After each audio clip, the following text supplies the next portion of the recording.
Federasi Buruh.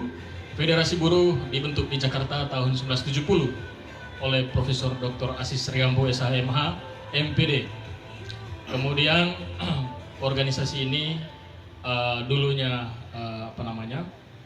sudah merupakan bagian daripada kerja sistem pemerintah, yaitu menggodok undang-undang buruh. Jadi kita ini lebih banyak dalam pendekatan soft, pendekatan sistem daripada pendekatan demonstrasi di lapangan. Jadi kita lebih banyak kepada intervensi peraturan dan juga kolaborasi dengan pemerintah untuk bagaimana membuat perda terkait undang-undang terkait dengan buruh di level daerahnya. Kemudian di pusatnya adalah juga membantu rumah-rumah para buruh.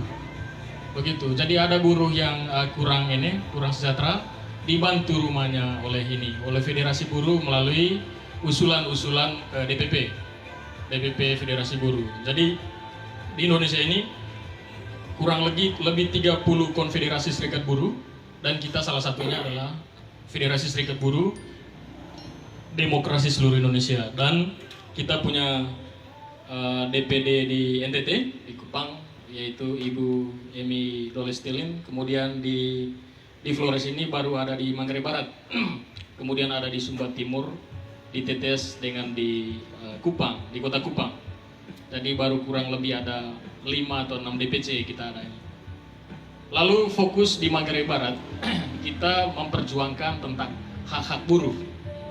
Jadi di sini kita ada 28 serikat pekerja. Ada serikat pekerja hotel ya dalam Federasi Serikat Buruh. Kemudian ada pekerja bengkel, ada pekerja restoran, kemudian ada percetakan dan media. Jadi kita ada kurang lebih 28 serikat pekerja di lapangan. Jadi induk umumnya adalah DPC Federasi Serikat Buruh Kabupaten Manggarai Barat, tetapi serikat pekerjanya ada kurang lebih 28 di Kabupaten Manggarai. Jadi ada semua di setiap bidang kerja. Jadi pada kesempatan ini sesuai dengan undang-undang yang kita jalankan, yaitu Undang-Undang 20 tahun 2001 terkait dengan serikat buruh atau serikat pekerja, dan kemudian Undang-Undang tentang Ketenaga Kerjaan nomor 13 tahun 2003, dan juga Undang-Undang terbaru Cipta Lapangan Pekerjaan nomor 11 2020 Omnibus Law. Jadi di sini kita melihat bahwa penting ada komunikasi yang baik antara pekerja, pemerintah dan pengusaha dalam melihat kesejahteraan buruh, hak-hak buruh, keadilan dan kesejahteraan buruh itu sebagai hal yang sangat perlu untuk diperjuangkan. Nah, oleh karena itu selama ini kita melakukan beberapa program DPC. Pertama, program rehab kurang lebih 439 rumah yang beredar di 13 kecamatan dan sedang diusulkan di Jakarta. Nah, kemudian kita ada program bertemu dengan Nakertas untuk membahas tentang upah buruh. Kemudian kita ketemu Bupati YDND dan juga DPR untuk membahas Dewan Pengupahan, untuk kita itu privilege agar kita tidak bersama dengan UMP Provinsi NTT. Kita ini khusus karena kota super premium. Jadi skala ekonomi kita lebih mahal di sini daripada 21 kabupaten lain di NTT. Itu hitungan kami kemarin. Sehingga ada perlakuan khusus di sini upah minimum sektoralnya. Yaitu kita usulkan di 3 juta upah minimum sektoral Kabupaten Manggarai Barat. Kemudian kemarin kami jalan-jalan ke Palindo, ke bandara, kemudian ke beberapa stakeholder pengusaha untuk membicarakan beberapa agenda penting. Pertama, diskusi dengan mereka terkait dengan penerapan undang-undang ketenagakerjaan di perusahaan. Seperti apa proses masuk kerja selama bekerja sampai pensiun karyawan. Jadi proses masuk kerjanya adalah apakah mereka daily worker, apa mereka PKWT atau PKWTT. Jadi daily worker adalah upah berdasarkan kerja. Jadi mereka itu tidak mereka kontrak berdasarkan setiap hari. Kalau mereka masuk, mereka tidak bayar.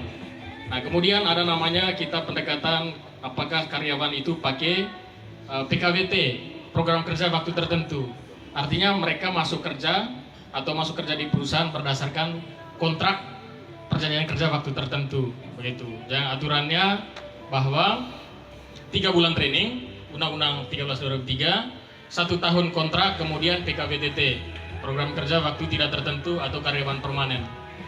Jadi sejauh ini kemarin kita berbicara kepada mereka sejauh mana penerapan Undang-Undang Ketenagakerjaan nomor 13/2003 di perusahaan. Kemudian hal lain yang kita diskusi kemarin itu adalah penyerapan ketenagakerjaan lokal sesuai dengan Undang-Undang Omnibus Law 11/2020. Kita tanya tentang terkait dengan cipta kerja, sejauh mana orang lokal diserap di sana. Tapi jawabannya testimoni kita 90% perusahaan sudah mempekerjakan orang lokal, gitu ya, 90%. Jadi 10%-nya dari luar, diantaranya tenaga teknis seperti yang operator lift, operator mesin, itu tidak ada tenaga di sini. Sudah itu tentang sistem jaringan IT, misalnya di Pelataran Komodo, jadi ada dari luar sistem jaringan. HRD personalianya dari luar. Nah, itu yang 10% itu dari luar itu. Yang 90% di hotel itu kita kemarin bicara itu orang lokal di sini, orang Manggarai Barat. Nah, itu berita baiknya. Kemudian 1 menit lagi. Ya, jadi kemudian yang lain kemarin itu bicara tentang BPJS Ketenagakerjaan. Jadi kemarin ada testimoni bahwa PKBM atau TKBM, Tenaga Kerja Bongkar Muat di Pelabuhan Peti Kemas, itu ada yang kecelakaan tertimpa kontainer.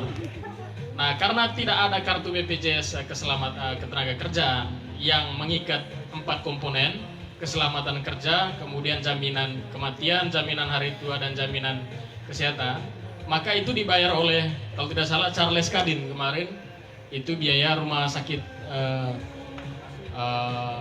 Puskesmas Komodo. Nah, kita tanya kemarin ke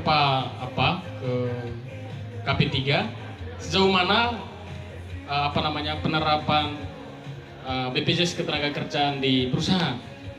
Nah, di banyak perusahaan mereka bilang sudah mengcover semua 4 jenis BPJS Ketenagakerjaan.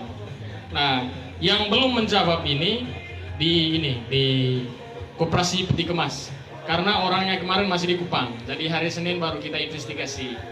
Jadi kita challenge investigasi sekaligus tanya-tanya, karena federasi ini baru 4 bulan di sini, di bawah kepemimpinan saya.